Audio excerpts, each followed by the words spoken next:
भाजपा अल्पसंख्यक मोर्चा के राष्ट्रीय उपाध्यक्ष एवं हरियाणा वक्फ बोर्ड के प्रशासक चौधरी जाकिर हुसैन पूर्व विधायक ने अंबाला छावनी स्थित हरियाणा वक्फ बोर्ड मुख्यालय पर मोदी सरकार द्वारा लाए गए वक्फ संशोधन बिल को वक्फ बोर्ड के हित में बताया। इस बिल से पारदर्शिता आएगी तथा गरीबों तक इसका फायदा पहुंचेगा तथा पूंजीपतियों के नाजायज कब्जों से वक्फ जमीन को छुटकारा मिलेगा। हरियाणा वक्फ बोर्ड पहले से ही वक्फ संशोधन बिल के नियमों पर ही कार्य कर रहा है। उन्होंने कहा कि ये बिल वक्फ बोर्ड के विकास भलाई के लिए साबित होगा। प्रधानमंत्री नरेंद्र मोदी के नेतृत्व में भाजपा सरकार द्वारा मुसलमानों को विकास की जीवन रेखा व उनकी भलाई के लिए वक्फ संशोधन बिल लाया गया है। विपक्ष द्वारा फैलाए गए भ्रम की केंद्र सरकार वक्फ बोर्डों को खत्म करके वक्फ जायदादों को हड़पना चाहती है, यह कोरा साबित हुआ है। जाकिर ने कहा कि विपक्ष द्वारा वक्फ संशोधन बिल को मुसलमानों के खिलाफ बताने का झूठा भ्रम फैलाया जा रहा है। मुस्लिम प्रॉपर्टियां जो वक्फ बोर्ड की हैं, इसके मैनेजमेंट में और उनकी इनकम को अकाउंट्स में ढंग से करने के लिए ये वक्फ बिल की अमेंडमेंट आ रही है और इससे फायदा ही होगा, कोई नुकसान नहीं होगा। विपक्षी लोग सिर्फ विपक्ष के नाते इसका विरोध कर रहे हैं। हरियाणा वक्फ बोर्ड ने इसी तरह काम कर रहा है जिस तरह वक्फ बिल में अमेंडमेंट है और यहाँ ट्रांसपेरेंसी से काम हो रहा है। आइंदा पूरे देश में ट्रांसपेरेंसी से काम होगा, मुसलमानों को फायदा होगा।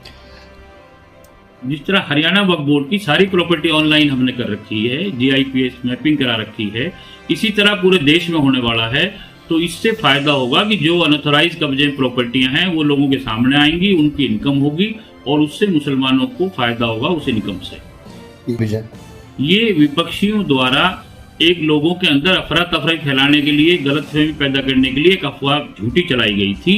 वक्फ बोर्ड को खत्म करने का या वक्फ बोर्ड या मुसलमानों को नुकसान पहुंचाने का केंद्र सरकार का कोई भी नियत नहीं थी। वो सामने आ चुकी है कि सबके लिए काम करने की बात है। वक्फ बोर्ड मुसलमानों के फायदे की चीज है, मुसलमानों के लिए है। धार्मिक और मजहबी चीजों से सरकार ने कभी भी कोई छेड़छाड़ नहीं की।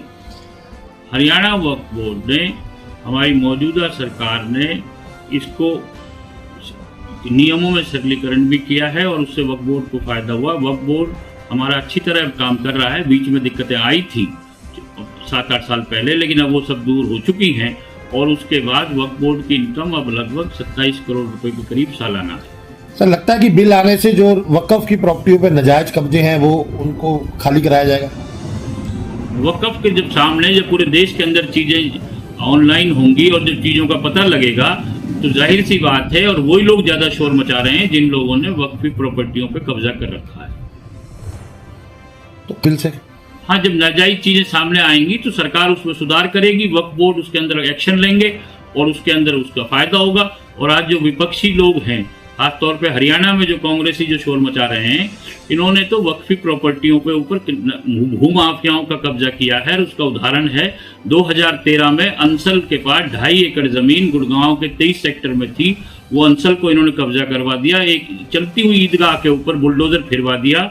और उस टाइम कांग्रेस के विधायक, ये जो आज मौजूदा विधायक हैं आफ्ताब अहमद, मोहम्मद इलियास और इसराइल जो विधायक हैं, इनके पिताजी मरहूम चोई जलेब खां, ये भी हमारे साथ गए थे हुड्डा साहब के पास मुसलमानों के साथ। लेकिन जब भी कांग्रेस सरकार ने, हुड्डा साहब ने उस जमीन को नहीं दिया, भूमाफियाओं को दे दिया। और अब भी वक्फ बोर्ड की रोहतक में जमीन है जो कानूनी तौर पे वक्फ बोर्ड के पास है 1990 से, उसके ऊपर भी इन्होंने सवाल उठाया है कि वक्फ की प्रॉपर्टियां छिनवाने में कांग्रेस का हाथ है और भारतीय जनता पार्टी ने वक्फ बोर्ड की मदद की।